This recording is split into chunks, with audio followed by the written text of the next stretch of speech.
gagal melumpuhkan ya kekuatan Jokowi melalui serangan-serangan personal kepada Pak Jokowi secara langsung, maka bergeserlah kepada orang-orang di sekitar Pak Jokowi, Mas Bobi, termasuk Kaisang dengan isu jet pribadi, penggunaan jet pribadi, dan ini sekarang ya menuju mensasar bidikan pada Mas Gibran sebagai Wakil Presiden terpilih Republik Indonesia yang akan dilantik ya menduduki singgasana kepemimpinan sebagai ya, the second man in our state ya, orang kedua di negara kita atau di republik kita, dengan isu yaitu fufu fafa.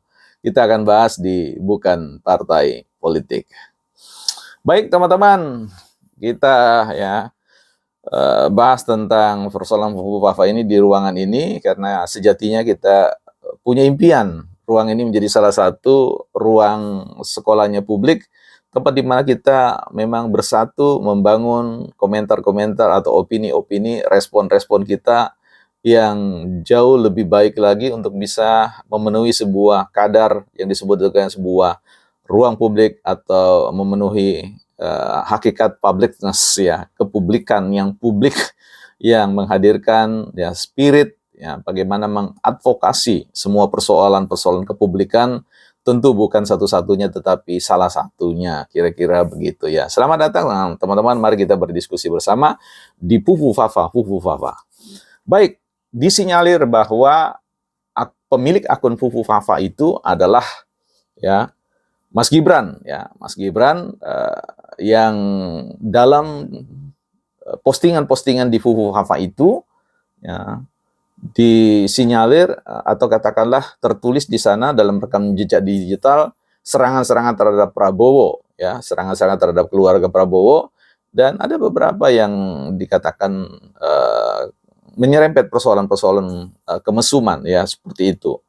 Nah, sehingga ya mereka yang punya inisiatif untuk menghadirkan itu di ruang publik itu ingin memberikan sebuah pencitraan atau pelabelan ya dalam perspektif teori label yang saya katakan itu digunakan dalam dunia kriminalitas ya, dunia kriminalitas dan juga tentu dalam dunia kajian-kajian media ya, di mana itu bersinergi untuk memberikan sebuah kesan buruk, kesan yang melumpuhkan psikis pemuja-pemuja atau mereka-mereka yang selama ini mendukung Mas Gibran, sehingga tiba pada sebuah titik wah ternyata orang yang kita dukung ini seperti ini ya, ternyata punya etika yang kurang baik dan sebagainya. Nah, kita kembali begini, data itu merupakan sebuah data terlepas dari, saya ingin menanggapi ini ya, terlepas dari itu benar atau tidak benar, sebenarnya bukan sebuah persoalan yang utama. Tetapi kita mendengarkan bahwa baik Kementerian Sosial, Kementerian Infocom, dan juga Mas Gibran sendiri ya sudah mengatakan itu bukan akun miliknya ya. Ya, ini jadi sebuah hal yang karena dalam dunia digital itu cloning mengcloning ya itu sesuatu yang ini memakai nama seseorang itu sesuatu yang lumrah, lazim ya, bukan sebuah hal yang janggal ya. Nah, apakah itu benar atau tidak? Itu tentu kita kembalikan kepada diri Mas Gibran dan kita semua ya. Pemilik akun mengatakan bukan, ya di situ titik pijakan kita. Tapi ketika ada orang mengatakan bahwa itu benar, ya dialah harus bertanggung jawab untuk membuktikan. Kalau dalam tentang teori hukum ya, siapa yang menuduh, dia harus membuktikan. Jadi bukan Mas Gibran, bukan juga siapa-siapa di balik pendukung Mas Gibran.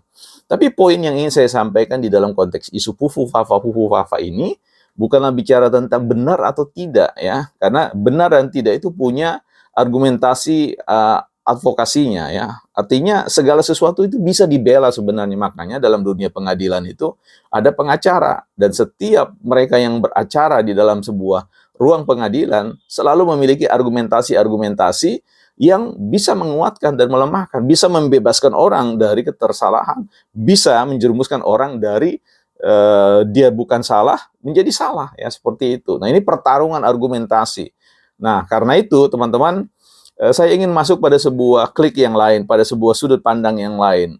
Misalkan kalau teman-teman pernah menonton sebuah film yang berjudul The Last Samurai, Ya, kita lihat di situ siapa itu Tom Cruise ya sebagai seorang aktor utamanya di sana memerankan tentang seorang kapten ya yang bermusuhan dengan kelompok samurai ya yang saya lupa persis siapa pemimpinnya itu.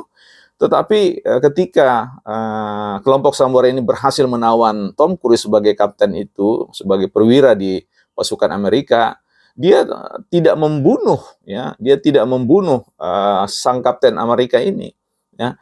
Dia tidak menyiksa dan sebagainya sekalipun dia tahu ya sang kapten ini membunuh ya keluarganya, bahkan membunuh seorang ya suami dari adik dari pimpinan samurai ini yang pada akhirnya kita tahu kemudian dirawat oleh sang istri itu.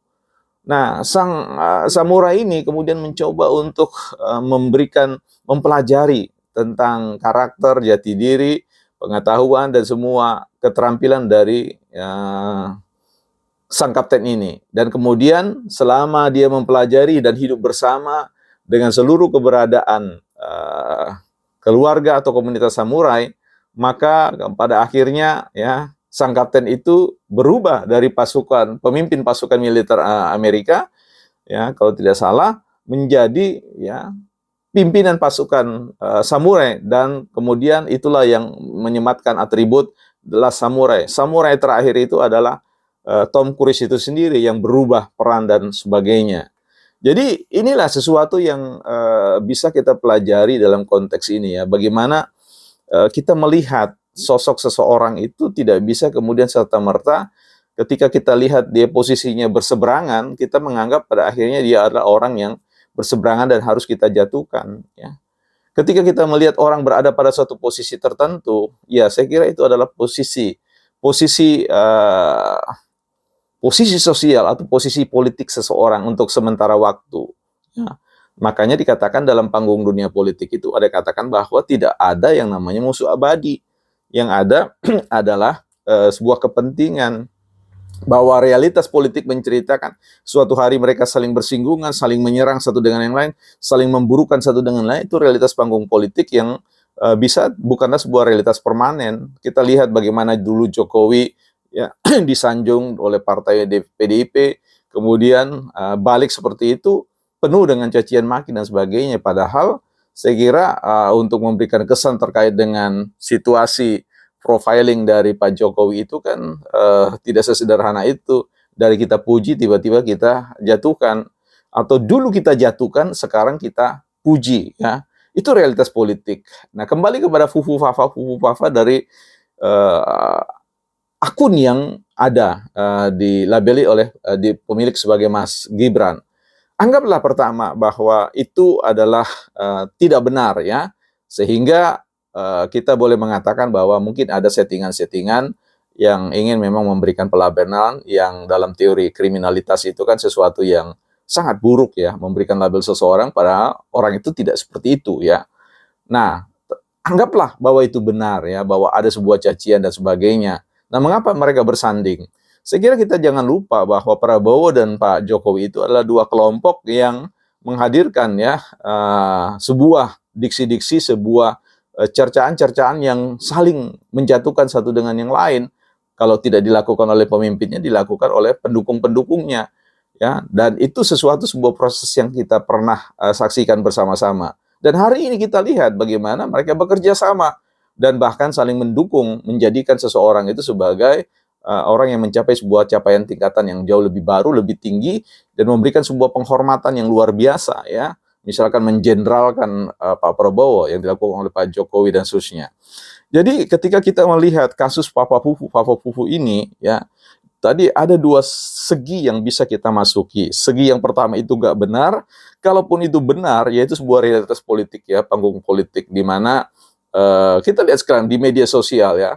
Oh, kita seuzon, kita selalu menuduh orang sesuatu yang tidak baik dan seterusnya, padahal sebenarnya dia tidak melakukannya. Ya, itu sudah merupakan sebuah bagian dari sebuah diskursus, sebuah perbincangan politik ya, ketegangan politik di ruang media sosial yang memang syarat dengan kepentingan dalam rangka untuk memberikan label-label, merusak citra nama seseorang dan seterusnya ya. Ini menjadi sebuah realitas yang ini. Tapi kita lihat yang paling penting di situ adalah bagaimana sekarangnya, ya. Ya, kita pernah bermusuhan dengan orang lain, bahkan kita pernah mencaci maki, kita memburukkan orang lain, kemudian kita sadar apa yang kita lakukan itu salah, dan kemudian kita mengambil posisi baru, dan kemudian kita justru memberikan sebuah pendukungan, oh ternyata saya salah menilai si A, si B, si C, karena itu saya ingin memberikan dukungan penuh padanya.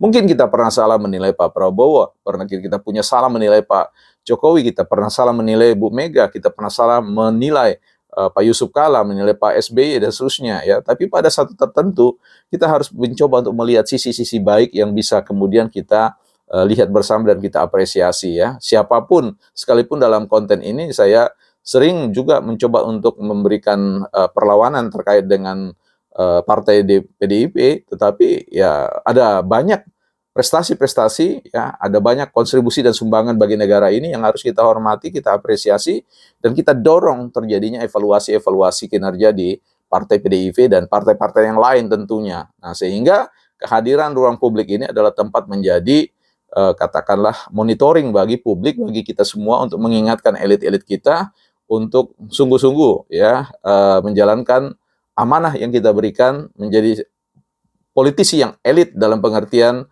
mengadvokasi, ya, hak-hak publik, hak-hak rakyat yang kita harapkan bisa mereka berikan kepada kita melalui fungsi kepejabatan yang sekarang ada, bukan partai politik.